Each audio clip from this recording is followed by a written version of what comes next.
All right, it is 9:33, so I think I'm going to get us started. Hi, everyone. My name is Emily Grossman, and I direct the CBC Training Institute. I'm very, very happy and excited to be here today with Dr. Norman Blumenthal of OHEL, who we're very lucky to have for yet another wonderful presentation. Before we get started and I turn things over to Dr. Blumenthal, I just wanted to read a little bit to you to orient you to today's webinar. So here we go. First of all, you'll notice that we're in a Zoom meeting format. We had originally done this because we thought we were going to get a much smaller turnout than we actually did. So there's no need for you to participate. And in fact, you're going to be, well, we want you to participate in the chat box, but you're going to be muted today and you're not able to unmute yourself. But if you want to ask a question, Dr. Blumenthal is wonderful about talking to people in the chat box and reading your comments and questions. So please chat to everyone if you have a comment or a question. However, if you experience technical issues or difficulties with your connection during today's webinar, just chat to the host. And our host today is Kevin Sanchez with the McSilver Institute. Thank you, Kevin. We're going to have him assist you. You should see the chat icon on the bottom of your screen. Most people know about this already because we all use Zoom so much, but if you don't see the chat icon, look on the right-hand side and click where there's a speech bubble and the chat box should pop up on the right. So that's a little bit about the Zoom orientation. We're going to go to the next slide and I'm going to give you a little bit of a background on how this training came about. So we first want to, of course, thank the Substance Abuse and Mental Health Services Administration. They provided a grant to CBC, and we, from there, it's a wonderful grant to help people who are providers of services get the self-care that they need during COVID, because we recognize that so many of you are doing such an incredible job, but you also have the additional stressor of COVID. So that's why SAMHSA gave us a wonderful grant. We can go to the next slide. So I want to tell you a little bit about coordinated behavioral care. We're a not-for-profit organization dedicated to improving the quality of care for New Yorkers with serious mental illness, chronic health conditions, and/or substance use disorders through a health home and independent practice association where we have about 50 member agencies and other innovative programs such as preventative case management services. So we basically we support rather our 50 member organizations that are around New York City. And we provide things like billing support. We do a lot of training through the CBC Training Institute. And then we also do a lot of quality improvement projects and so much more. So please make note that CBC is here to support all of your needs. We can go to the next slide. And then we have the CBC Training Institute, of which I am the director. And I just want to read you our mission statement, where we provide innovative, interactive, culturally sensitive training and professional development to New York State's mental health providers. With an eye on adult learning theory, our trainings are cutting edge and delivered with compassion for and understanding of the complex needs on mental health professionals. It is our mission to ensure that we provide evidence-based training on a variety of topics to assist providers in supporting the service recipients on their caseload.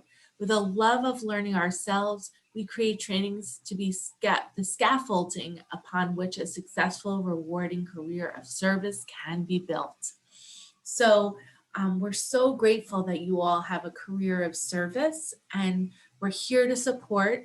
You can see we have a number of trainings that we did in the past couple of months listed, and any questions you have about the Training Institute, please feel free to reach out.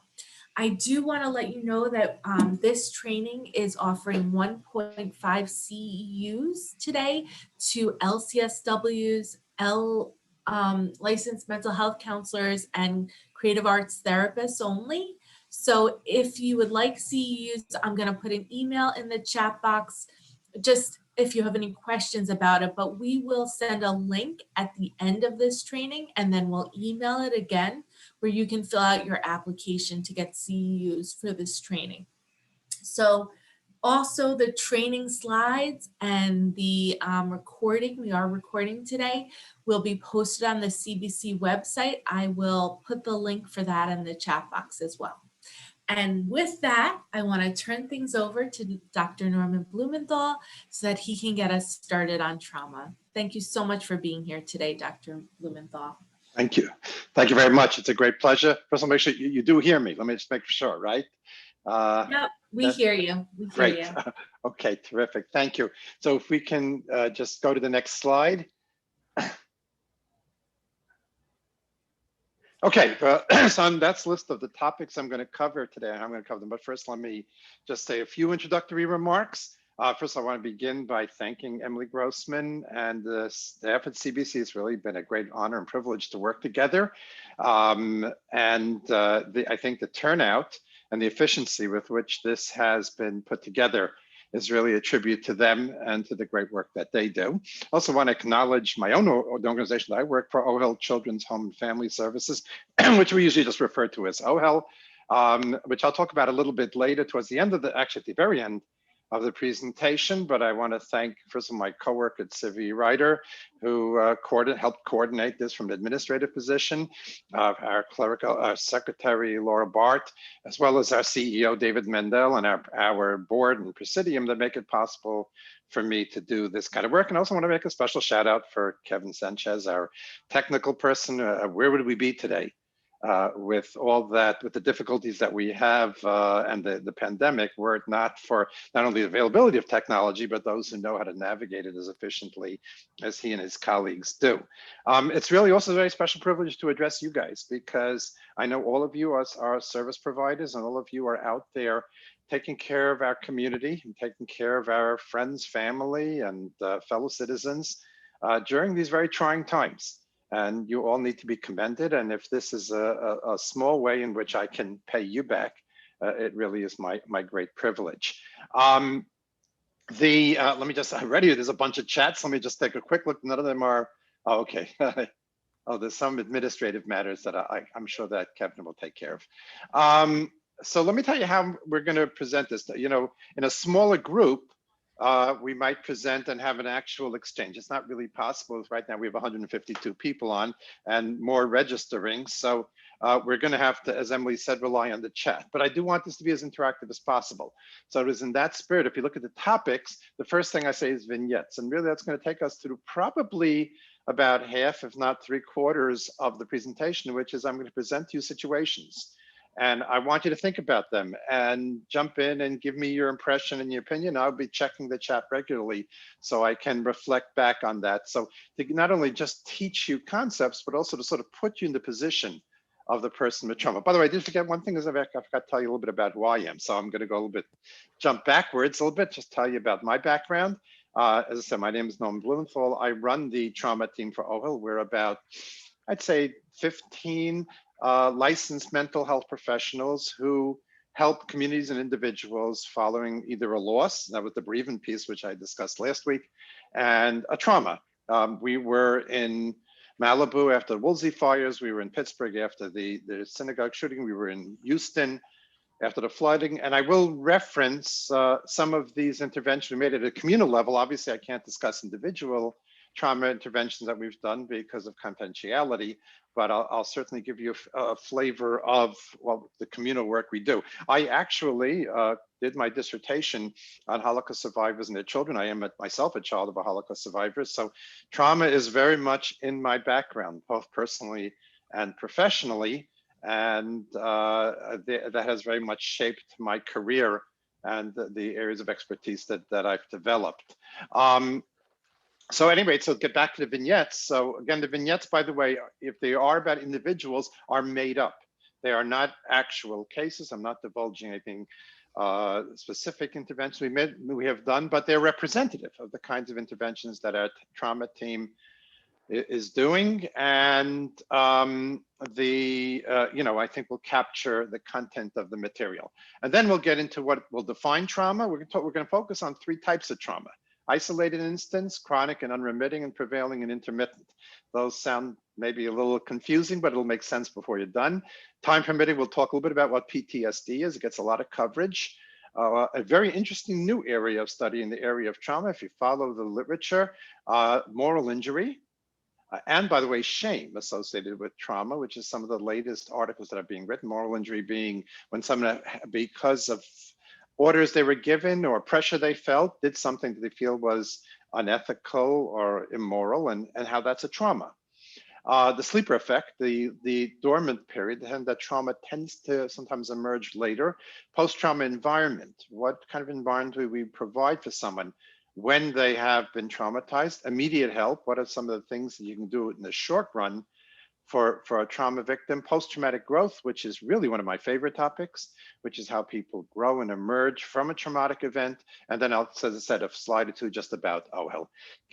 Okay, can I have the next slide, please? I'm just looking quickly at the chat, see if that, oh, okay, that's not my bit. Okay, so here's one called flashbacks. And again, jump in, please, and I'll wait after each vignette a minute or two so people can submit their responses. Okay, armed intruders broke into Derek's home and held everyone at gunpoint while they ransacked the place. They then tied up Derek and his family and escaped. Everyone is physically fine, but Derek repeatedly sees over and over again 2 or 3 scenes from that dreadful night. This occurs particularly as he is going to sleep or if he starts daydreaming during class. Obviously, I meant Derek to be a child. He wants to get rid of these images. Can he? Why is this occurring? How can you help? Okay, so any thoughts? First of all, obviously these, I would say what are these called, but I think I sort of gave it away with the title, which are flashbacks, which is probably the most common symptom of trauma. So why? What are flashbacks? What function does it serve, and what can be done for them? Does anybody have any thoughts? I'll wait a minute or so to see if anybody wants to jump in and via chat. If not, I'll just talk about it myself.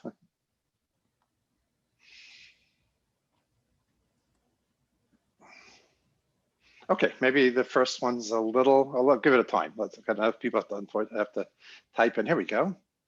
Okay, so here's a right. Okay, some comments are coming in. Great. So revisiting the experience, desensitizing, desensitization, very good.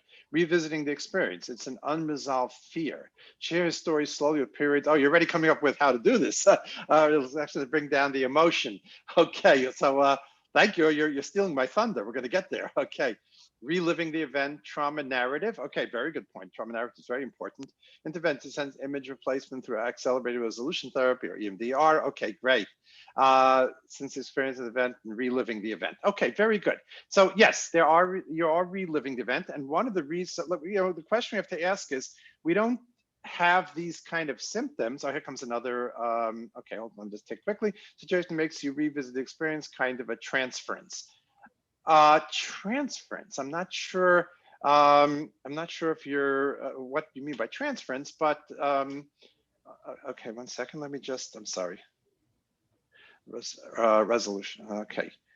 All right, so I'm not sure what you mean by transference, but let's again, if we have a symptom, if we have a reaction, it's there for a reason, there for a good purpose. We don't have just random reactions. Just like every single organ in the body, except for one, I think it was the pituitary, I forget, there's one gland that we haven't figured out a reason for it yet, but but otherwise, any organ we have or any part of the body serves a function, and any reaction we have, even a painful one, serves a reaction to help us heal. So fever, we burn up with fever so we can kill off the germ. We have pain when we're injured, so it's an alarm to us to get assistance and have the pain fixed. So what function does the flashback serve? And many of you sort of touched upon them effectively. One of them is that the more you see something, the less traumatic it becomes. So for example, like I live near an airport. I don't hear the airplanes flying overhead because you hear it all the time. You know, I remember my father, may rest in peace, was worked in the leather industry, and he couldn't smell leather even after many years after he retired. When we see something over and over again, it becomes more ordinary. So something this scary, by seeing it over and over again, it does sort of take away some of the shock factor that the person has. The other reason given is some look at it from a more evolutionary perspective, which is that if there was something that the person did, it's not always the case, but if there was some negligence on the person's part, let's say Derek forgot to lock the door at night, and that's how people got in. By having it come back and having the constant reminders allows us to be more vigilant. So in that respect, it was seen as a sort of way of ensuring our safety. My favorite theory, and I think the one that makes the most sense to me, is that these are life-altering events. Something of this magnitude, something this frightening and scary changes us. And by the brain, by bringing us back to this event, helps us start rethinking who we are. And really touches again to that concept of post-traumatic growth, so that we can change ourselves to help to sort of make sense of what happened and work it into our way of living and understanding the world. So the brain brings us back in a way as a message, you know, integrate this experience into who you are. Either way, from all the theories' perspective, then this serves a positive function. So then why do we have EMDR and, you know, some of the other techniques, somatic interventions to try to get rid of the flashback? So in most instances, the flashbacks come back and gradually dissipate, even if you do nothing. And by the way, it's important to be aware of this because it's very scary and frightening to the person. The person had a vehicular accident, the person had some medical trauma, and they want to forget it. It's not really worth remembering. These are very painful. So therefore, so they're upset. And by the way, it often comes, as even in this case, when you're sort of letting your mind wander, when you're relaxing, when you're going to sleep, or you're driving a very familiar route and you don't have to focus much on your directions. That's suddenly where you get that sudden like startle reaction because it comes back. And so it's unpleasant. So it's important sometimes to educate the person who's been traumatized that this serves a function. But sometimes if they are very destabilizing or they don't dissipate, then there's some excellent interventions. There's a dispute in the field whether these interventions are really so unique and different or if they are variations on the same theme, which I'm not going to go into, but they're very effective in relieving very destabilizing trauma. It's not a knee-jerk that everybody who's been traumatized needs it. Most people on their own, it'll gradually get integrated or they'll gradually get desensitized. But if they don't, or if it's particularly destabilizing, then we have some wonderful techniques that can help. Okay, thanks for participating. Can I have the next slide, please? Okay, the fire that destroyed the G's home was all-consuming. Miraculously, the whole family escaped with survivable injuries. For over a year, they were busy recovering medically, finding a house to rent, dealing with insurance adjusters, reordering driver's licenses, passports, and the like, replenishing their wardrobe, etc. Now, a year and a half later, they are settled in their beautifully rebuilt home with new clothing and documents. However, many of the family members are starting to report nightmares about fires, panic reactions to sirens, and general irritability and tension. The 4-year-old is repeatedly playing a game in which a house burns down and people jump out. Why is this trauma sinking in now when everything is fine, and how should it be addressed? This is a very common trauma issue, that immediately after the trauma, there isn't much of a response. And sometimes a year, 2 years later, months later, suddenly the trauma starts, you know, the trauma reactions start happening. Why is that? We wouldn't typically expect that. So give me some thoughts. Let's see what people have to say.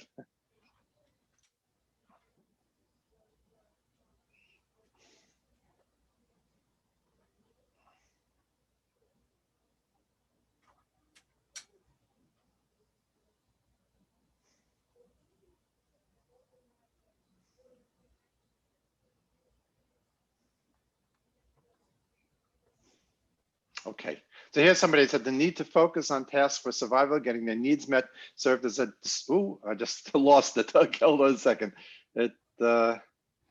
So many things are coming in. Here go. I'm sorry, needs met served as a distraction. Now that the things have calmed down, they have time to process what happened. Exactly, Erica. Thank you. When shock lowers, it becomes easier to process. Yes. PTSD. Okay, I'll explain PTSD in a minute. Stored memory. Okay, correct. Feelings regarding the event are initially repressed as people work on rebuilding. Right. All right, you guys get it. You're too busy doing things before you're processing. Right. They're in survival mode when their lives return to normal and symptoms come to substance. You're all basically getting it. Okay.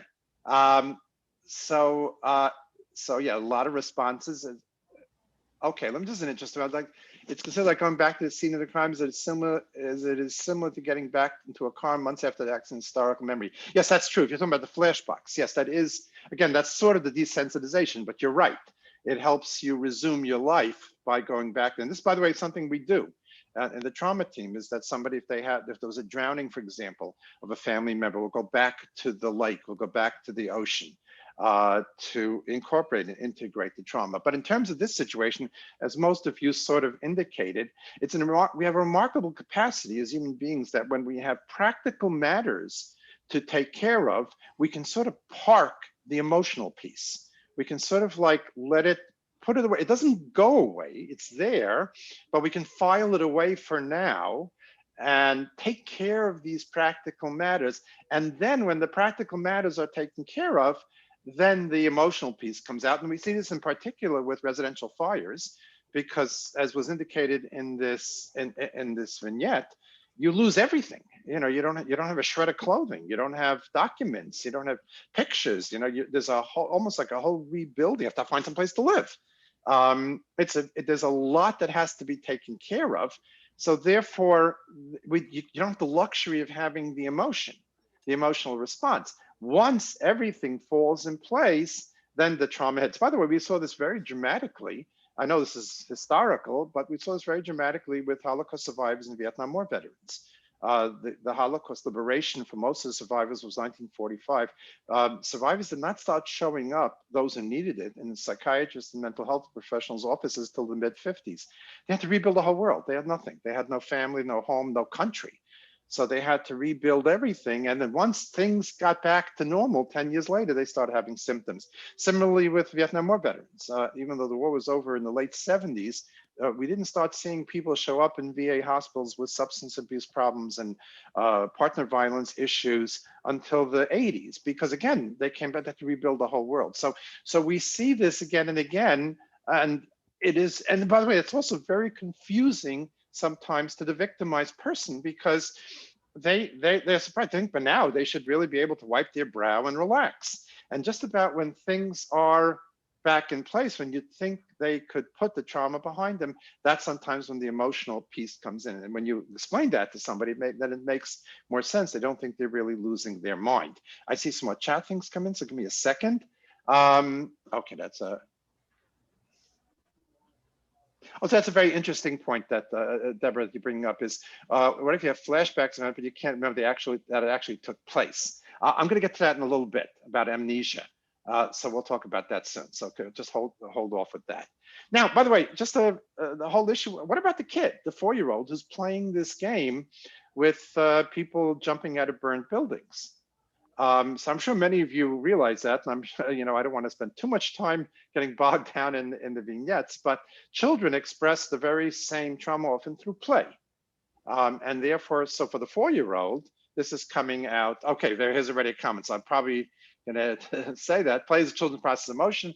Right, that's how play does. So play is like the children's language, which means that you can address it. What I would suggest to parents, you don't have to necessarily run to a play therapist. You can tell parents, get your hands on knees and tell them, here are special firemen who are going to rebuild your home that's not going to burn. This is a house, you build a house that's not going to burn.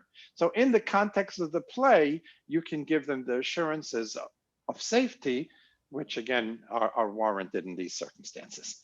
Okay, can I have a new slide? Thank you. Okay, Trauma reality. Warren is a highly decorated Marine station in the Helmand province of Afghanistan, which is considered the most dangerous in this war zone. There are nearly daily attacks and attempted incursions at his isolated Marine base. On guard duty at least every other day, Warren is easily triggered by mere rustling in a bush or any sudden movement or sound. He wonders if he experienced trauma or PTSD. So I see another thing, child express emotion through play, which can rebuild their feeling of safety. Yes, but if it's, let me just get back and then we'll get back to Warren.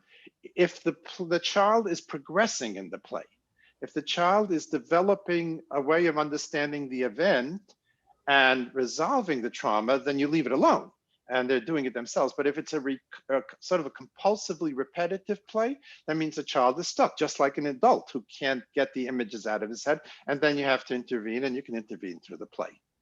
Okay, so what do we do about Warren? Is Warren experiencing, is he having a trauma reaction? Hypervigilance is currently serving a useful function. There we go. Okay, thank you, Erica. It wouldn't be a symptom unless it's still happening when it's no longer serves a function. Yes, exactly. And Sarah said also trauma and reality both. I think he's currently in adaptive mode to his surroundings. Exactly. So he's potentially a victim for trauma, because what can happen is all that vigilance and that sense of danger that experiences will haunt him later when he's in a safe place. So right now he is in a dangerous situation. So it's adaptive to have that extreme reaction to rustling in a bush or something like that. Later on, and then that's unfortunate, that happens to many of our men and women in the service, that when they come back and they're not in that dangerous environment, they still, that reaction stays, especially when it's life and death. Because if you think about it, any kind of behavior we have which serves the function of preserving, of making sure we survive, will adhere. We're not going to give up so quickly, because survival is our primary impulse. Okay, exactly. So Jessica said it, increased hypervigilance during a deployment is good, but upon his return home would be problematic and possibly labeled with PTSD. Yes, if it interferes with his functioning, it would be, and service, and men and women in the service do have very high levels of PTSD, higher than the general population. Okay, can we have the next slide? Okay, amnesia. This is what was referred to earlier by someone. A 5-year-old child was roughly grabbed by a custodian in the school bathroom and nearly raped. A teacher heard her screams, came in and rescued her. The perpetrator was arrested and awaiting trial in jail. There was obviously much concern about the child. However, she seemed fine a day or two later and claimed only to remember the teacher firmly taking her out of the bathroom. She was even confused why she held her hand so tight. Despite her amnesia for the event, should she see a trauma specialist? Could it be she really put it out of her mind? Could it come back? This is something we see. So any thoughts? I'll wait just a few seconds, just a minute or two, so people can enter what they think.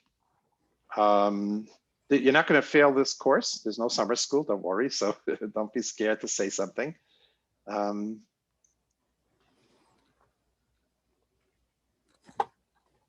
Okay, so we already have some coming in. Let's see what people say. Now, so far, you guys have been incredible. So, all right, buried it. Yes, it could come back. Correct.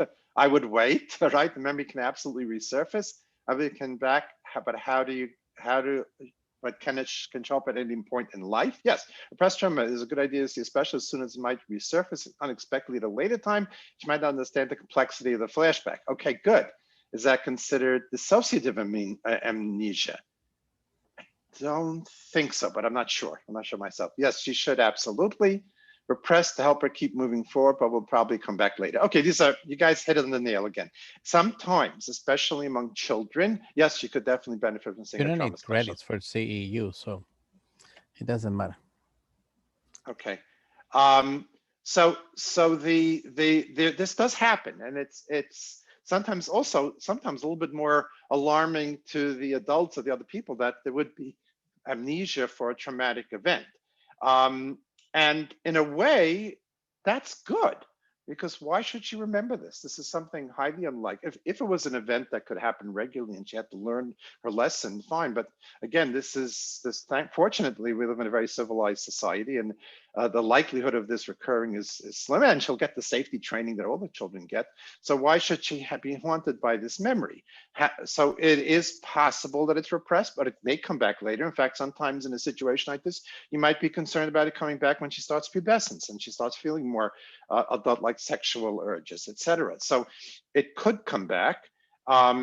Generally speaking, we would recommend her being evaluated, especially using drawings and other techniques that wouldn't bring back the memory when it wouldn't necessarily need to be brought back, but to see if it's in her, if it's close to her conscious mind. But we have cases in severe situations like this where the person literally does not remember, has really completely blocked it from her mind.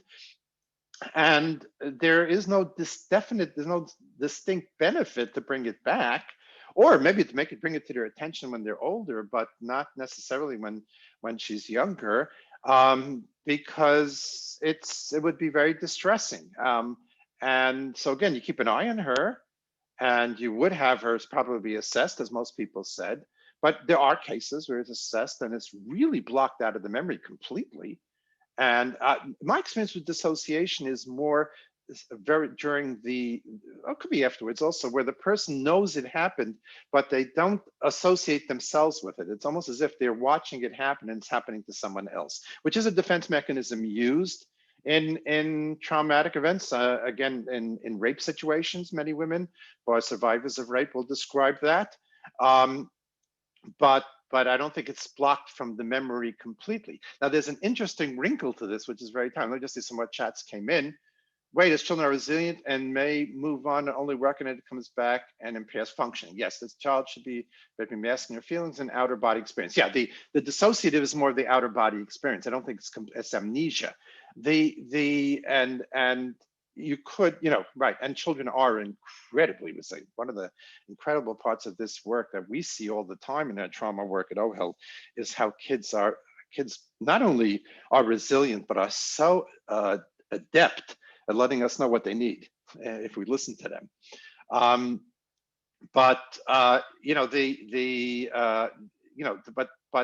It could possibly just be completely out of mind. Now, the new wrinkle, which is very interesting, is if the trauma, well, let's put it this way, most traumas of this magnitude there would be some public record. What happens when the person for the first time Googles their name and suddenly newspaper articles show up, or some maybe records of a prosecution or something like that. So we don't necessarily, even people who have amnesia, and even if we came to the conclusion that the amnesia would be a positive or a healthy response under such extreme circumstances, there's no loss of memory anymore with the internet and with preserving, where items are so meticulously preserved. So we have been in the situation where someone has had, especially as a younger child, a traumatic event of this magnitude. They have no recollection or memory of it, and as far as we can tell, it is completely repressed. But we have to tell them anyway, because someday they're going to find out, if not by accident, just as I said, just Googling their name. Okay. All right, good. Some more comments. Okay, but we'll move on to the next slide. Okay, is this post-trauma? Erin and her siblings were regularly abused and mistreated by their psychopathic stepfather for 3 years between ages of 4 and 7. He was finally reported and removed from the home.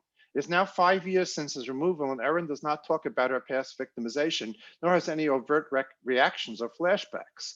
Yet her academic work is under par, she has few friends, and remains largely quiet and subdued. Could all this be related to her past trauma? Okay. Yes, definitely. Okay, right. Okay, so it is related to trauma. Okay, now here, okay, obviously. Is this the same trauma as Derek, who was tied down by robbers and watched his house get ransacked? Is this the same kind of trauma? Or is this a different trauma?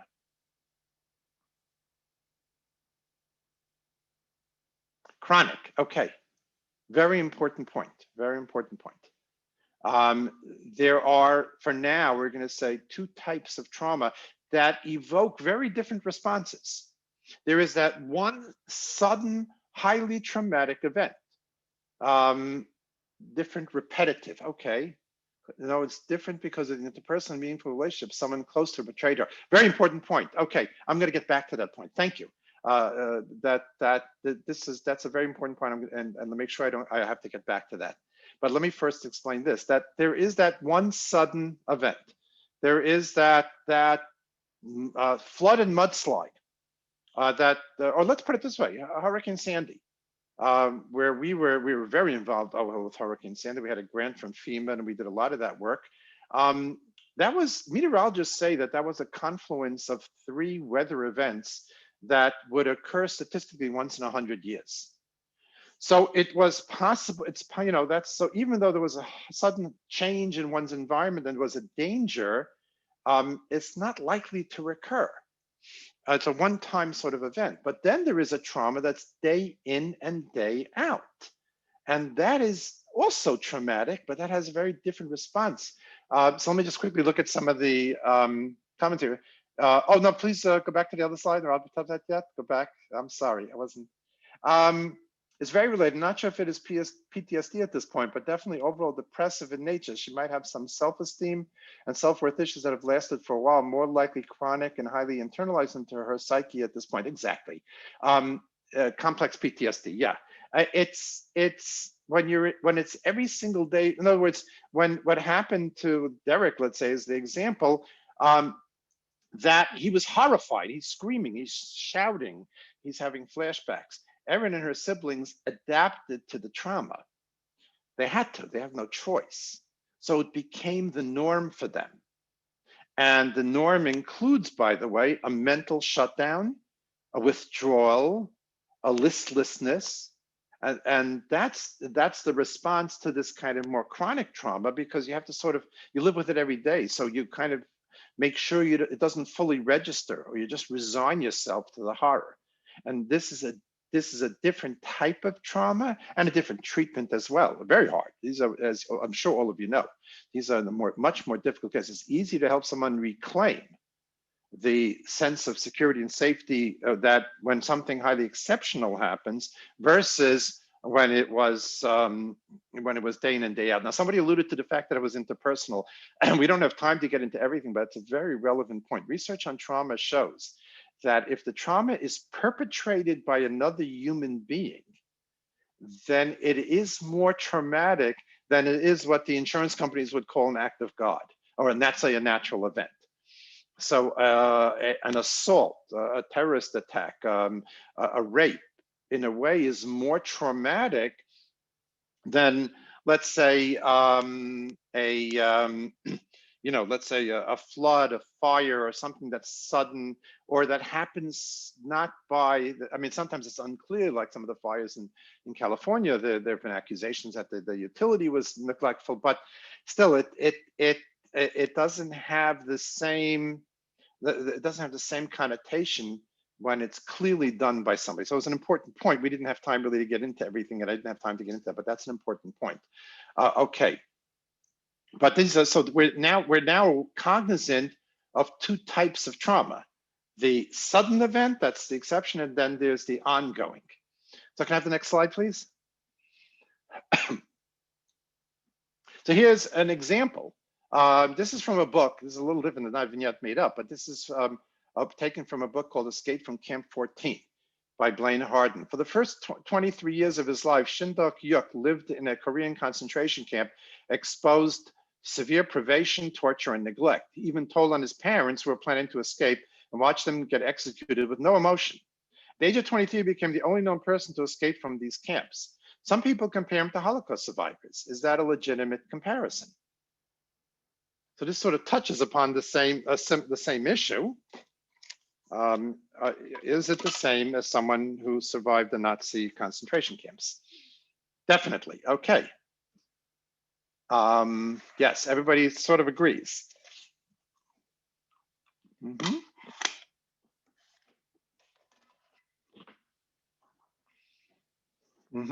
Okay. So there is one very important difference, which is, well, Holocaust survivor grew up in a, let's assume most, in a safe, secure home and environment, and then suddenly were yanked away from it and put into some sort of highly traumatic place. This young man grew up in it. He never knew anything else. So for the Holocaust survivor who was liberated, they, even though they had many years, I mean, I can say that my mother also was deported in the very early part of those events, described sometimes when people who were deported later, mostly from Southern Europe, from Hungary, Romania, came much later because in the progression of the Holocaust. And remember when they showed up, my mother used to say when the Hungarians showed up in Auschwitz, like they were screaming and yelling, and she looked at them like they were crazy. Like, well, you think you're going to live? Like, you know, what are you screaming about? But she had a reference point to normalcy. This young man never had a reference point to normalcy. This is all he knew. So it's a little different, even though they both have in common many years of persecution, but one has a reference point to something different. That makes it so it's a little bit of a mixture, but it makes it a big difference. Okay, so turned on his parents, went against values. No, so you know, when you say he turned on his parents, he didn't have values. He was never, how do you develop values? You develop values by being educated and by being disciplined by parents and being taught right from wrong. He never had that. He lived in a totally lawless place. So when he informed, I mean, you read the book, it's a fascinating book. When he sat and calmly watched his parents get executed, he had no moral compass, because he was, was not raised in a normal circumstance. His values were that of the camps, right, which is an amoral society surrounding. And by the way, having a very hard time adjusting to regular society, which not come as no surprise since his escape. And again, it's discussed in the book. It's not a long, complex book, and right, think how difficult it would be to integrate into the world. It is, because he doesn't have the same sense of right and wrong, a value of dependability, of trust in others. And we can see the damage of this sort of ongoing chronic, but maybe not in a severe, but how different is it for a child born into a traumatic environment, who doesn't know anything different, and how difficult that work is. Okay, can I have the next slide, please? Okay, I throw in cartoons because the material's so heavy, but it shows two sheep about to enter Noah's Ark, and it says, we'll feel pretty silly if it's downgraded to a tropical storm. Okay, recurring crisis. For most of the time, the residents of this town consider themselves most fortunate to live there. Moderate weather, scenic mountains, and fresh air are all part of their surroundings. However, 3 times in the last 4 years, there have been floods and mudslides causing property damage, injury, and even fatalities. Scientists and meteorologists cannot predict whether these floods will recur or how often. Is this a trauma? What kind? How do you help the residents of this community?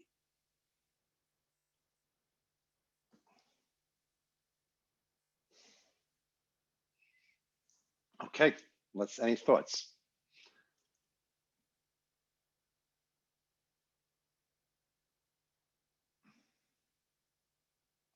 Okay, so maybe some more will come in, but let me just talk about this. Oh, here we go. Are we ready? So let's see. It's definitely a trauma heightened by the fear of the unknown. Yes. Repetitive trauma. Yes, definitely traumatic. Okay, which one is this? Is this the sudden one-time event like with Derek, or is the chronic ongoing like, let's say Erin, raised at home, or that North Korean young man? Or is it something different? So most people think it's like chronic and ongoing. Okay, but there are intermittent periods when things are okay. So I like it, the crisis preparation. All right, well, that's a very good point. Connie, you're hitting on the nail, sort of like what this is. I think it's sudden because there's a return to normalcy in between, right? So it's somewhere in between. So I'll tell you how we came about this. Our trauma team, we used to look at the traumas we were dealing with from that perspective of the sudden versus the chronic, until we were asked for the first time to attend to a community that had natural disasters.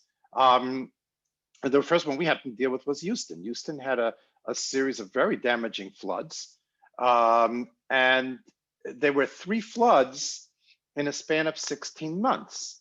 So we were sitting and thinking, well, how do we approach this? For example, one of the questions we got asked is, my child now, since the flood, every time it rains, panics. Now, after Hurricane Sandy, when a child panicked from a rain, we were able to impart to the child, this is a very rare event. This is highly unlikely to recur. In fact, one of the things we did was we worked out an arrangement with the Philadelphia Science Museum. And we came to schools and they were able, inside a glass enclosure, to create a hurricane and to create a regular rainstorm and show the children the difference between the two. So we were thinking we should do the same thing in Houston, but then it dawned, we can't say that because they had 3 floods in 16 months. How can we tell them this is a rare event? On the other hand, between the floods, it's a very calm, beautiful, verdant, nice community. So let's see what some people said. I'm missing some of the ongoing feel that it can't be predicted. So every storm potential crisis, trauma, right? Creating a disconnected social fabric through the town, transients, lack of stability, possible issues with the town, homes unable to rebuild, communities and food availability, et cetera. Yeah, so you're picking up on the ripple effect because it's not just a lot of rain and loss of property, but the whole fabric of the community gets destroyed. You're right. Whether it's real or imagined, it still has an effect on the person. Right. Well, it's not imagined. It's, yeah, that's true. But it can happen sudden. Not sure. Okay, right. So we had the same problem.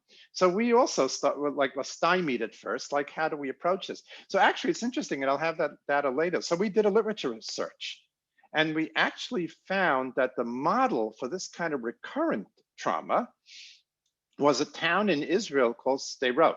This is a town that's right on the border with the Gaza Strip, and they can go months, everything's fine, and then suddenly there'll be rocket attacks, and they have to run into shelters, and there's fatalities, and then they can have months where nothing happened, then they can have rocket attacks again, and their responses were studied. There was a team of psychologists that studied it, and what's important here, and we'll get back to it later, is whereas in the sudden trauma, the focus is to help the person reclaim their sense of safety that existed before that 1 in a million event. Whereas in chronic and relentless trauma, it's almost like rebuilding their whole perception and understanding about life and people, et cetera. Here, the focus has to be, and somebody alluded to that in the chat, has to be on what we're doing to protect you, actions that we're taking.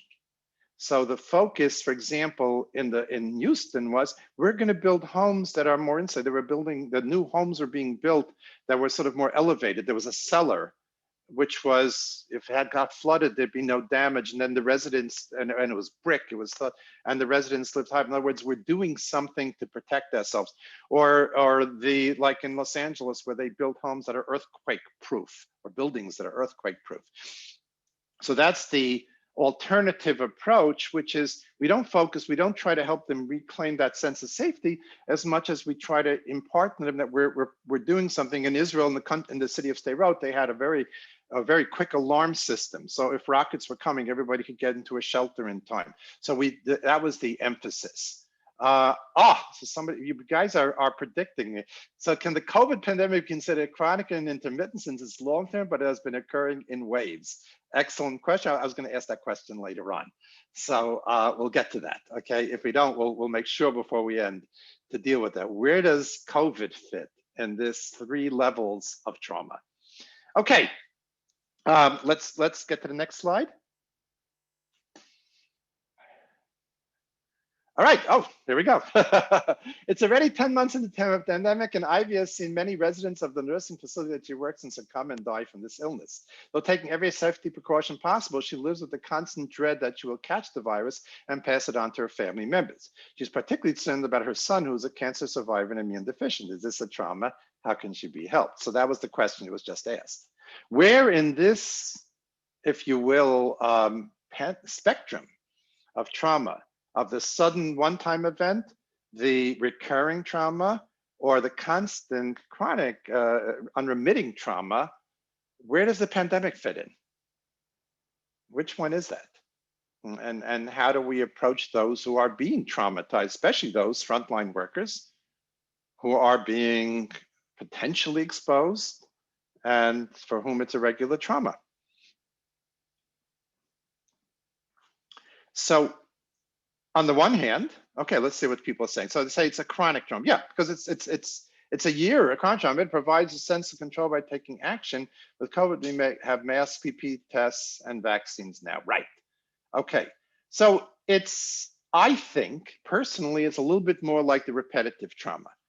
Because first of all, like the Holocaust virus, we have a reference point to a time when we didn't have to be scared of people, when we could gather together. One second, the individual described as necessarily having an irrational, no, it's not irrational response. Though. Not sure I would consider that a trauma response yet, but generally I think it's a repetitive trauma. Okay, on the one hand, we have a reference point to a time when there wasn't a pandemic. On the other hand, it's going on a year now, and with all this talk about new variants, we really have no idea how much longer it's going to be going on. As people, especially frontline workers, are experiencing repetitive trauma, will be interested in the full effect in a few years' time. Yes, well, we probably won't know what kind of impact it has until we've been out of it for a while. That's human nature. So that's a little hard to do. I always like to quote the great New York philosopher and theologian Yogi Berra, who used to say predicting is very difficult, especially about the future. So it's hard to know.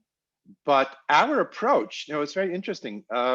If we got called in as a trauma team, I spoke really more about bereavement last week, but if we get called into a school, if let's say a young parent dies or a child dies, we are able to say to the kids, it's scary, it's upsetting, and we validate their feelings, but it's rare.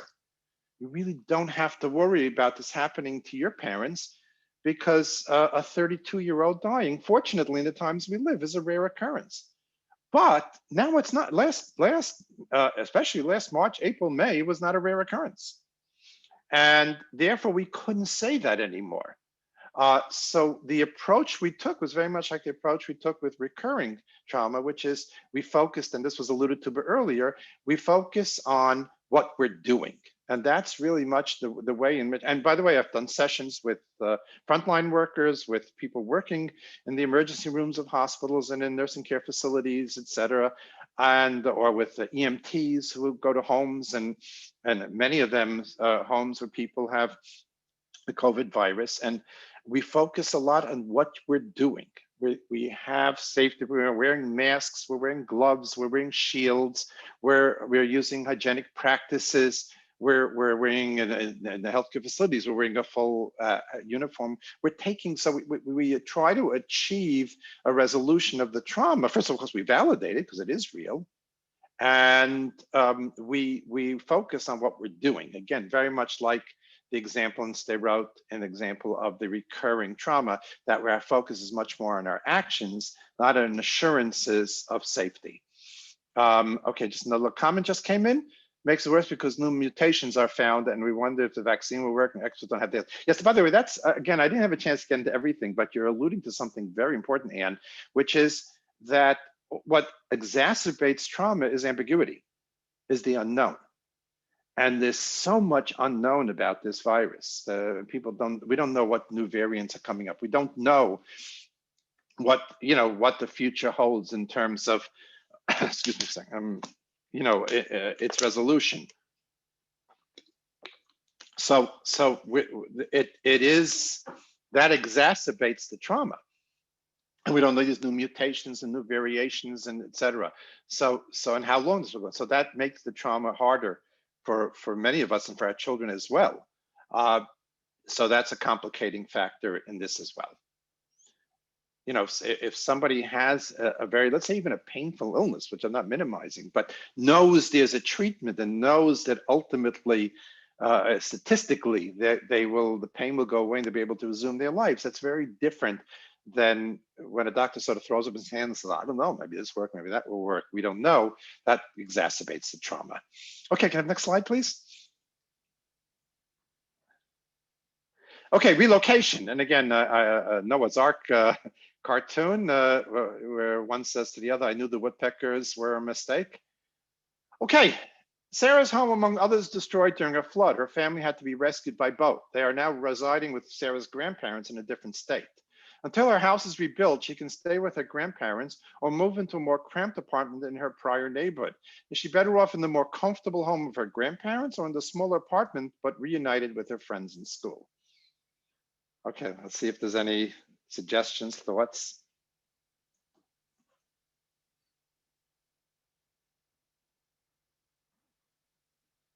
Okay, smaller apartment.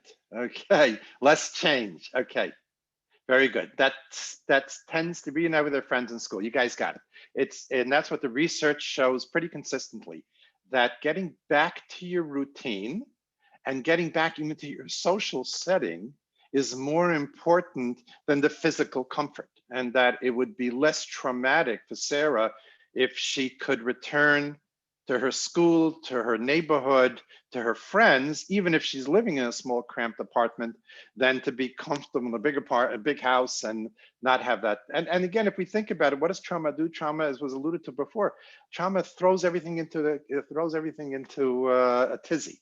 It gets rid of what your normal life and your normal connections. And therefore, by resuming your routine, getting back into your routine and getting back to your neighborhood, to your school, to your prior routine will relieve the trauma. Okay, again, another comment, I would say return to typical normal. Yes, right. Okay, you guys, that was great. Okay, next slide, please.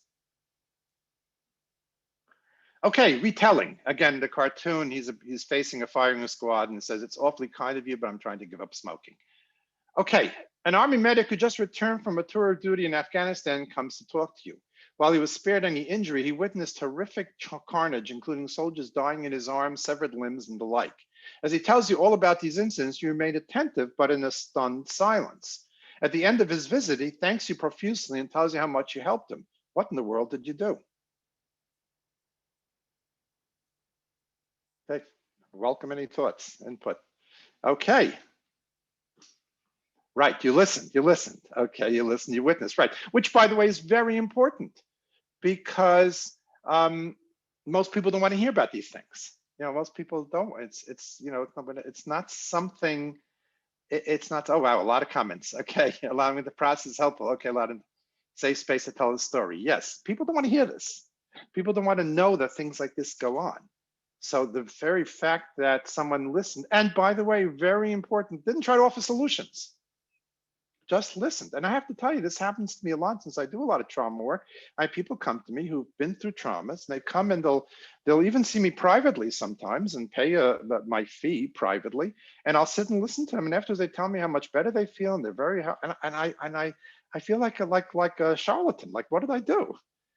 But yes, it's giving them the opportunity to speak, but then there's another very important point that we have to keep in mind. I'm sure you are aware of, which is listen to what he went through. He doesn't want to burden his family or stories, not a family. Listen to that. Very important point, Jessica. I'm glad you brought that up. And I find this all the time. You know where I find this the most, which is not a topic here, but one of the areas where we do work in OHEL is what's called pre-bereavement or anticipatory grief, helping families and individuals where a person is, where statistically the person's going to die, has a disease for which there's no cure. And that person, the dying person, doesn't want to upset his family. So he or she will more readily speak to me as an outsider, as a person they don't know, than they will speak to their own family, which, by the way, interestingly enough, sometimes creates some tension from the family. Like they realize it and who are you? You just walked into his life now these last few weeks. We've known him 30, 40, 50 years, and he's talking to you and not to us. So sometimes it has to be clear, it has to be clarified. But yes, he'll have an easier time telling you, and especially if you're a professional. So it's easier. It's cathartic to have a safe place to discuss traumatic experience. Yes, and here's the important point. And nobody's really said it exactly, but you sort of alluded to it. When you take a traumatic event and you put it into words, it becomes more manageable. That was some of the classic work that Basil van der Kolk did after 9/11, where he could even watch in the brain through techniques to observe the brain, that when those who survived 9/11, when they just recalled the event, the part of the brain that was stimulated, that sort of lit up, was the amygdala, which was deep in the brainstem, which deals with emotions and fears, etc. It's the part of the brain we share with the animal kingdom. And as they talked about it, somebody just said something exactly what I'm saying now. Words act like containers. Very well put. I like that. When they talked about it, it shifted to the Broca center here in the frontal cortex, which is the most advanced part of the brain, the part of the brain that governs logic and language, the part of the brain that differentiates us from the animal kingdom. So it merely putting into words, it's almost as if we take it out of ourselves and we can look at it, and it gives us mastery over the trauma.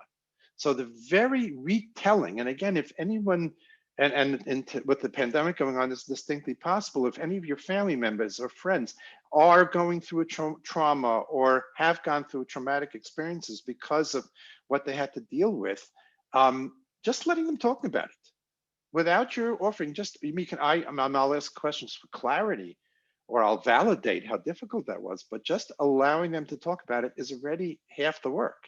It might be all of the work. A lot of the calls that I got in the last, the whole team got in the last few months were from EMTs, from emergency room doctors and nurses who just one after the other, and they could barely process it. They're sleep deprived, and giving them an opportunity to speak it out help them feel more contained and able to go on working. Okay, can I have the next slide? I don't think we're going to do much more than the vignettes, but okay. All right, lost in the woods. During a family hike, Tommy got separated and found himself lost in the woods. For nearly 3 days, he wandered aimlessly, both hungry and cold. When almost convinced he would die, he was miraculously rescued by a team of park rangers who searched relentlessly and never gave up. After recovering and being treated for the trauma, he announces to his parents that he wants to work in the parks department when he grows up and specialize in search and rescue missions. Should this be encouraged or discouraged? Okay, so I see another line came in. One of the best thing the clinician can do is listen. Yes, yes. I have a colleague who has a very good line. He says that 90% of his work is getting out of his patient's way. Okay, he should be encouraged. Okay, yes, I think everybody agrees. He should be encouraged, right? So this would fall in the category, as I said, one of my favorite topics, which is called post-traumatic growth. It may process experience help others, right? What people do, and by the way, the studies show that a large percentage do, that when a traumatic event occurs, they feel like they have to somehow either grow from it or do something for society because they were rescued or because they endured this. It sort of takes away from the senselessness of it, that you can, that you can grow from it. They say, I don't know if it's true or not, because some people told me it's not true, it's just a myth, but they say that the Chinese letter for hope is the same letter for crisis. I'm not sure, and there are many different dialects of Chinese, so it's hard to say, but it's nice anyway, so I often quote that, but I have to say, I don't know for sure if it's actually the case. Yeah, someone saying, I give him a feeling of power for self and others. He wants to follow in the footsteps of those who rescued him. Yes, he identifies with people who rescued him. Take something positive out of the trauma and give us individual understanding and growth. Yeah, exactly. Often a final stage in healing, giving to others. I've heard that too. Okay, yes, exactly. And that's a very exciting and interesting part of this work. And something, by the way, you have to be you can't tell someone how to do it. You have to let the person decide for themselves. But it certainly would be something encouraging. He should encourage that he should take the trauma and use it in a positive way, and can identify with those he'll be helping. Right. And again, he also right. It's a very good point that Teresa making, is that he'll understand the trauma of being lost in the woods much better than anyone else, because he can reference it himself, and he can reference it as a past event, and that's so therefore put him in a better position to help others. Right, very good. Okay, can I have the next slide, please? Okay, a first-year resident in pediatric medicine, Serena worked very hard to gain admission to medical school and residency to fulfill her life dream to treat children, especially from impoverished areas. Anxious to get home and with an emergency room full of children at 2 a.m., the chief resident instructed her to spend no more than 10 minutes with each child who are, quote, mostly here for respiratory infections, close quote. 3 months later, it comes to her attention that one of the children she rushed through an exam was diagnosed with a potentially deadly blood infection that she could have detected and more effectively treated had she not been so rushed. Since then, she can't compose herself and sees that child's face as she tries to go to sleep.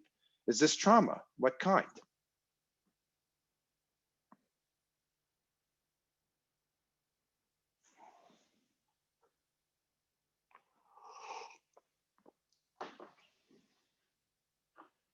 Okay, so not getting mad. I'm sure chats will come in. This is what I alluded to earlier. Yes, here we go. All right. Yes, sure. Not sure what type. Very good.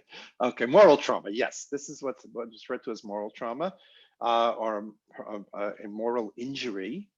And it is being studied today as a type of trauma. And many of the reactions of the individuals very similar to other traumas, with the flashbacks and the irritability and the trigger responses.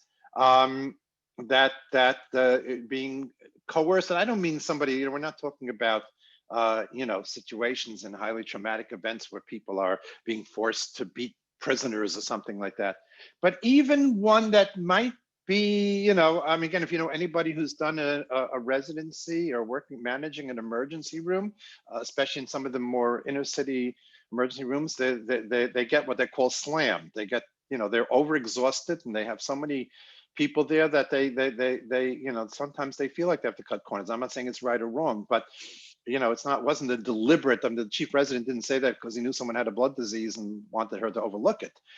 But again, inadvertently or not, that as a result of your actions, something terrible happened. That is a trauma. So trauma is seen as more. Okay, right. Would moral trauma be something that can be given a PTSD diagnosis? Okay, let me just quickly comment on PTSD, and then we'll keep moving. The D in PTSD is what's important. It stands for post-traumatic stress disorder. A disorder means it's interfering with your functioning in a significant way. So if Serena could not go, was missing her placements, was not able to study anymore, was screaming and yelling at her partner or something like that, and destroying what otherwise would be a good relationship, then she has PTSD because it's interfering with her functioning. There's also post-traumatic reactions. People who are continuing to function, maybe on 4 cylinders instead of 6, but they're continuing to function, but the trauma is compromising their equanimity. So it may not fall into the category, may not reach the criteria of PTSD. And by the way, with singular events, we don't see all that much PTSD. We see it much more with those who have recurring, I don't mean again like the one who grew up in a home of abuse, but more like the soldier in in a war-torn zone, where there were many incidents, traumatic incidents that they're dealing with. And that's, you'll see much more PTSD there. So it may be a minor differentiation, but it's important to know because it makes a difference whether the person's and how intensely you're going to treat it. If it's a disorder. If we learn she had a history of trauma with a similar situation, death of a sibling or friend, this is her up desk. Good point. Trauma, again, we don't have time to get into everything, but there is a cumulative effect to trauma. Trauma built upon trauma grows exponentially. Now, I often say the math of trauma is 2 + 2 isn't 4, 2 + 2 is 8. And 2 + 2 + 2 is 28. So certainly the history. And again, I'm not sure if we'll get to everything, but the history, it's not just exposure, it's how it was dealt with also. That's important. Okay, can I have the next slide? Okay, a trauma we wouldn't mind having. This is a very interesting situation, okay? Stephen has been buying state lottery tickets every Tuesday for the last 13 years. Once in a while, he wins a nominal amount of money, but does it more for fun than any remote thought he'd hit the jackpot. Today on the train to work, he checks his numbers and realizes he got all 5, winning $165 million. He checks and rechecks, and there is no doubt. He suddenly starts hyperventilating, sweating, and feeling as if everyone on the train is staring at him. He's not sure how to hide this ticket or to call his wife in case he's overheard. He looks so overwrought that a fellow passenger asks him if he is okay or needs a doctor. For years afterwards, he cannot get the image and scenes of that train ride out of his mind. Is this a trauma? This is the extra credit question. This is you get, Okay, sort of. Okay, Teresa, very good. That's a good answer. Any other thoughts? Yes, but he was fearful for his life. Yeah, he might have been fearful because if some unsavory guy overheard it, they might take it from him. So it might be seen as similar to trauma. Right. Interesting. So let's dissect trauma for a second. Trauma is a sudden event as a result that the world as you knew it had changed. And it's an event that's too much for you to incorporate and integrate at the time it happens. So it comes back and haunts you later, so you can gradually weave it into your understanding of life. Well, that's what this is. Now, it's not a, I mean, again, I said it's a trauma we'd love to have. You know, you could say, okay, let's say, with that said, can you address relinquishment trauma experienced by a child separated from the natural mother through adoption and fostering? Interesting. Or other pre-verbal trauma for which there is no conscious memory?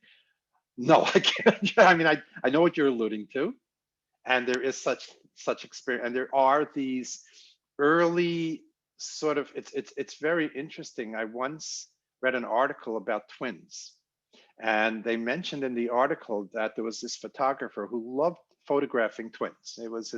That was his thing. And he one time, and so he looked for twins to photograph. He liked, you know, showing especially identical twins. And one of them once said to him, "You're so into twins, you must be a twin yourself." He said, "No, I'm not." And then once he got together with his mother, and he mentioned that somebody asked him this question, and she started to cry, and she told him, "I never told you, but you were a twin, and the twin died at birth," as if it was there buried in his memory. So it's distinctly possible that these very early traumas are there, and then the whole issue of foster children, adopted children, reconnecting with their parents. I mean, that should be a 2-hour presentation unto itself. There's 2 types of stress: distress and eustress. I never heard that. This comes from eustress. Thank you, Sarah. I never heard that expression, but I see I'm learning myself. Okay. But again, it does have that element of a post-trauma reaction. So even though I don't think you could walk into a trauma special center and say, "I need help, you know, adapting to the trauma of having won $165 million," but it does have that component to it. But again, it shows you that trauma is, to that extent, a disruption of your life. Okay, can I have the next slide? Okay, this might actually be the last exercise we're going to be doing. I really over prepared this time. But what we're going to do now, and I want you to pay attention.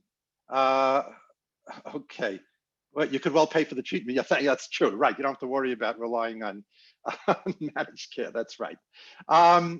Responses to school shootings. I'm going to present to you 6 different instances of school shootings.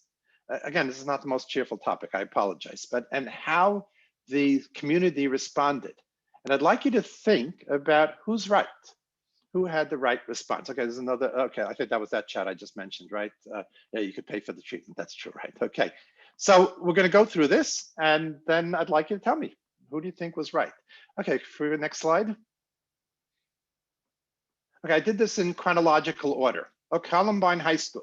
On April 20th, 1999, seniors Eric Harris, 18, and Dylan Klebold, 17, went on a deadly shooting rampage that killed 12 of their classmates and a teacher, and wounded 23 others before committing suicide.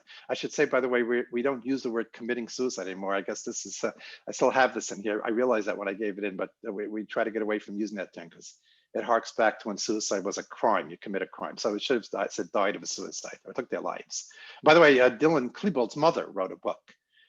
I'm not 100% happy. I mean, there's parts of it I think were good, but if you're interested, it's an interesting book.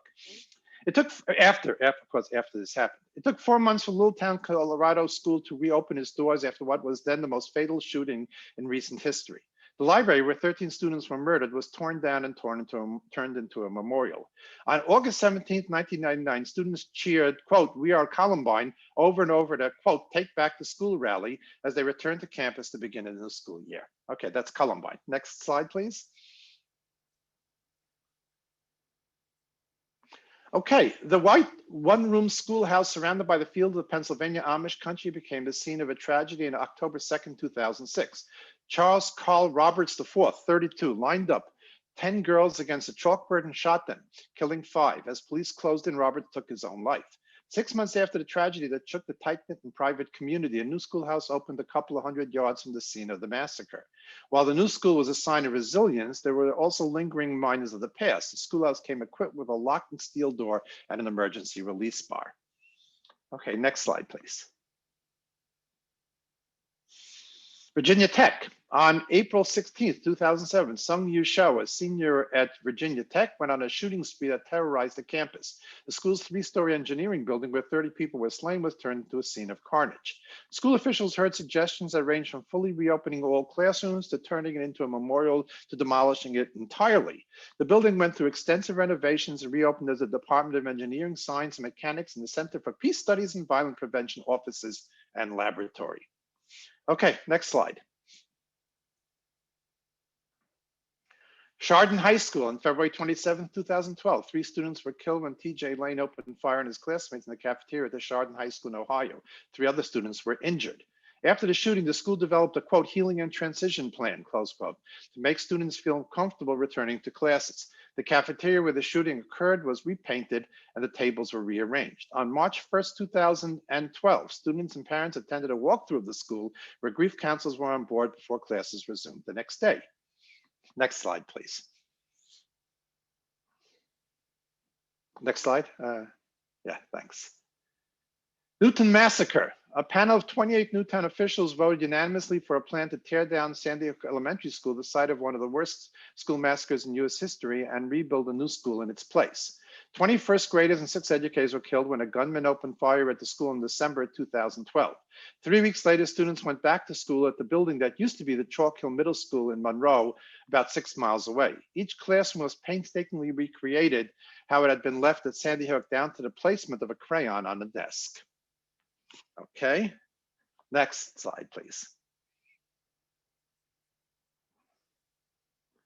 Marjorie Stoneman Douglas High School on February 14th, 2018, former student Nicholas Cruz, armed with a legally purchased assault rifle, opened fire inside the school, killing 17 and wounding more than a dozen others. Roughly 3,000 students attend the sprawling high school in Parkland, Florida.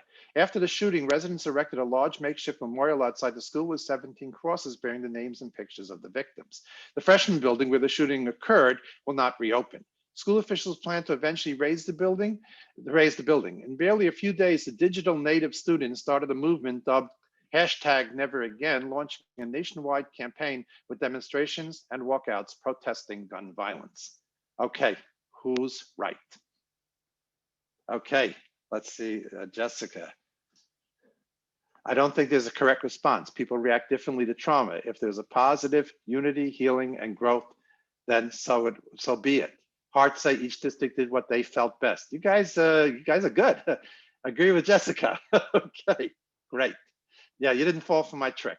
Marjorie Stoneman, if I had to choose one. Okay. If you had to choose one. Okay. So that's what I think I want to suggest to you. Let's look at these examples. First of all, different times. We're spanning 1999 to 2018. That's a very big 19. For example, 1999, I don't think there was social media at all like there is today. So the response of the students, okay, let's say each community tried to heal differently based on their beliefs, right? Okay, Stoneman, okay, many people like the Stoneman response. I guess turning something into positive, which was a very good aspect of the Marjorie Stoneman High School. They tried to do something positive afterwards, right? But they're different time spans, they're different ages. Newton Elementary is an elementary school. Virginia Tech is a college. They're different parts of the country and different communities. Newton is a sort of kind of sheepish New England town. Colorado is out west, might be different. It was interesting, Sandy Hook didn't change the details, including the crayon. They did change, but we were discussing getting back to normal helps the healing process. Someone also had high school students were motivated by many students before them to make the changes, right? Columbine, interesting, okay. Yeah, some people feel like, do you go back to the original building like they did in Columbine or they did at Chardon High School? Or do you go to a different building like they did with the Newton Elementary School or Virginia Tech that closed down the building, or Marjorie Stoneman High School that closed down the building, going back to the place of trauma and showing that things are normal and safe and secure again. I think there's a fine line between turning to all of us pretending something didn't happen. Very good point. Thank you, Erica. Excellent. You have to go back, but you have to go back with changes. You have to go back where it's clear that this is a different setting. Yes, I like the ones that have memorializing the students who were taken, as well as the response from Chardon High School, where physical changes were done and support was provided, help individuals return to work on feeling safe. Yeah, by the way, that's the only one where they mentioned the presence of of grief counselors. Some schools districts don't have a lot of money to rebuild. Good point. Good point. There's the restrictions. Although I think when there's something this public, probably money is raised or granted, that I don't, but in some of the more small, let's say less publicized traumatic events, sometimes the availability of funds in terms of rebuilding or correcting or providing even grief counselors. In fact, I will share with you personally, I'm actually a first cousin with Richard Blumenthal, the senator from Connecticut. So when Newton happened, I spoke to his wife and I said, this is what I do for a living. This is my specialty. Can I be of help? And she spoke to Richard and she called me back and she said that the grief counsels are tripping over each other's feet. So that was just, I think, people coming to volunteer. So I didn't go, but again, it's the resources are important. Yes, that a consideration. But again, each one, and this speaks to something we spoke about in bereavement as well, trusting the inherent or the natural response of the person and the response of the individual or the community that may sort of intuitively know what they need to do. I thought there were grief counselors at Columbine. Oh, there might have been also, I don't remember that. They had a, reclaim Columbine rally. There might, I'm sure there were. I'm sure there were. But again, it's knowing your community, knowing the individual, and trusting the sort of intuitive sense of what they need. And that, so I would propose that they were all right. They're all right for their times and for their challenge. Now we have 5 minutes left. I could use this time for just questions. We could stop now, Emily, if you think, or I could just try to go into some of the, the more formal part. Do you have Emily, do you want to direct me on this? Maybe Emily's not available. Okay. All right. I can't unmute. Oh, you can't unmute. I'm sorry. Okay. Go on with the phone part. Okay. So let me just, I'm going to do it very quickly because we don't have time, but let me just highlight for you if we can have the next slide, but I'm going to be telling you to go slide from slide very quickly now at this point. I had to do these tricks. Okay. So again, this is just a definition of trauma, which is an event that occurs outside our norm. And this is a quote from Viktor Frankl from Man's Search for Meaning: An abnormal reaction to abnormal situation is normal. The cartoon says we want a sign that reads the world ends tomorrow. When do you have to have it? Next slide, please. All right. Again, I'm sorry this is going so slow, but okay, the 3 subtypes. Again, there's the isolated trauma, unlikely to recur, like 9/11, chronic and intermittent, like child abuse, and recurring and intermittent trauma, like a natural disaster, and they're prone to terrorism, countries with ongoing conflict, or something that where it'll naturally recur. We can go to the next one. We won't probably get to everything, but we'll try. So the isolated trauma, really the work is helping them reclaim a sense of safety. It's a 1 in 1,000 event, 10,000 event or something like that. And you help them reclaim their sense of safety. Next slide.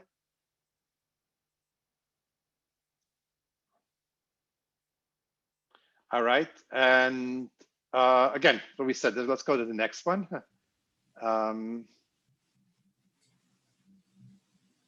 Dr. Blumenthal? Yes, I am. I was able to unmute. They made me co-host. So I do want to do a little housekeeping. So if you could just okay. If Some of the slides are available if people want them. Yeah. Yeah. Well, if you could just save me 2 minutes at the end, that's fine. Okay, no problem. Okay. So again, this is chronic and unremitting trauma. We talked about that. Next slide, which result in that kind of shutting down, going into your shell. Again, this we mentioned, we'll just go about, it's actually a good quote. Unlike those who survived the concentration camp, Shin had not been torn away from a civilized existence, forced to descend into hell. He was born and raised there, he accepted its values, he called it home. Okay, next slide.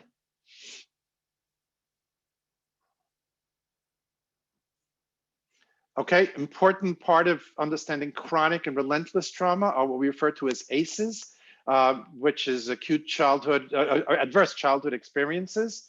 And we know that children who've grown up with this type of abuse or violence or substance abuse really are affected in a very global way, are not able to function, achieve academically, socialize, etc. And that's the outcome of that chronic unremitting trauma. Next slide, please.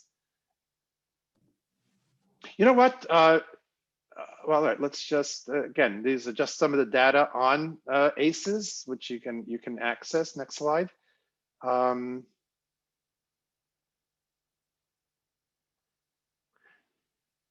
You know what, if you can, Kevin, can you take me to the second to last slide? Can you just jump me ahead?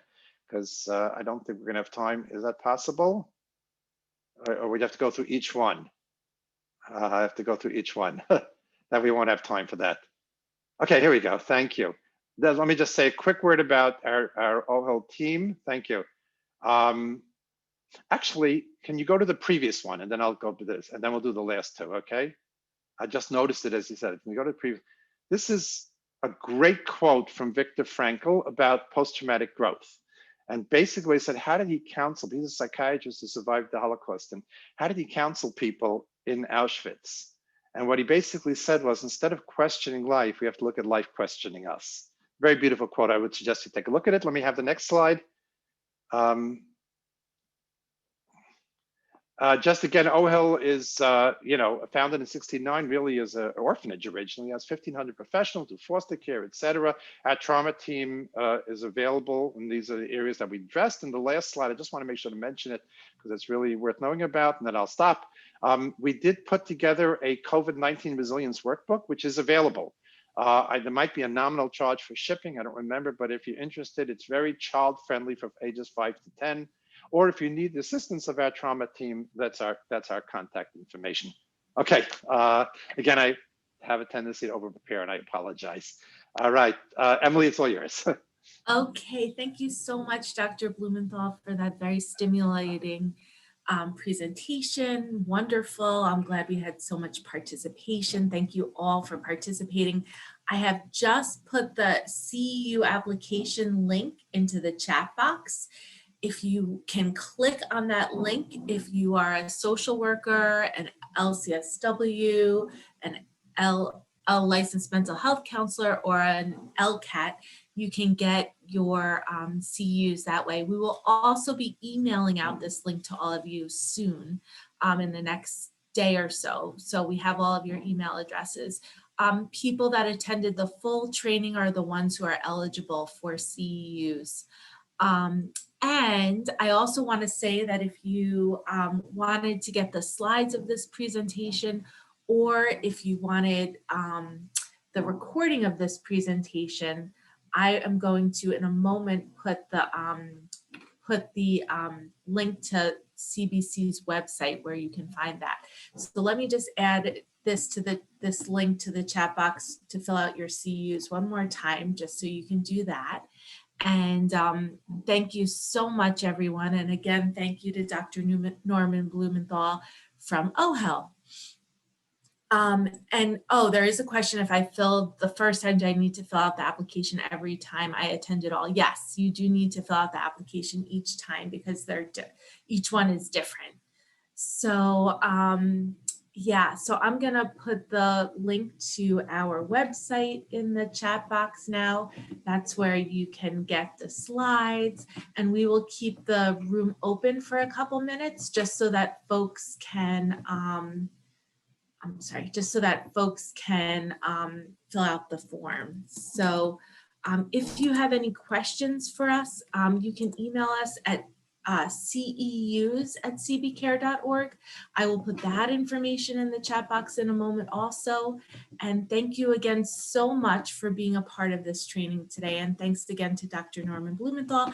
And thank you to Kevin Sanchez, who is doing our information, doing the admin information. Sorry, I'm a terrible multitasker. Doing the admin information in the background. Okay, I see some people missed the application. If you scroll up, you should see the form, but I'm gonna put it in the chat box again. And also, if you didn't get the form somehow, we're gonna be emailing the form out to everyone. So feel free to fill it out in the email. okay, when you get it, but I'm putting it in the chat box again now. Okay, here's the link to the form. And if you have any questions, you can email us at cus@cbcare.org. I will put that in the chat box in one moment. Okay. So Also, Emily, again, people can contact me as well. Please feel free to contact me as well if I can be of any assistance.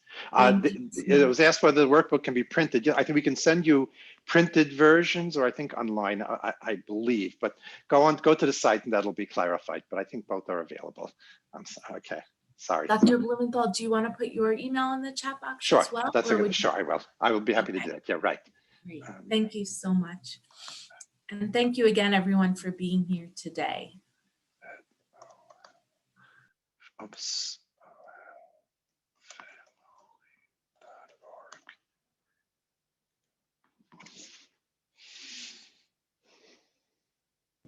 Perfect. Thank you, Dr. Blumenthal. Okay, sure. My pleasure. Okay.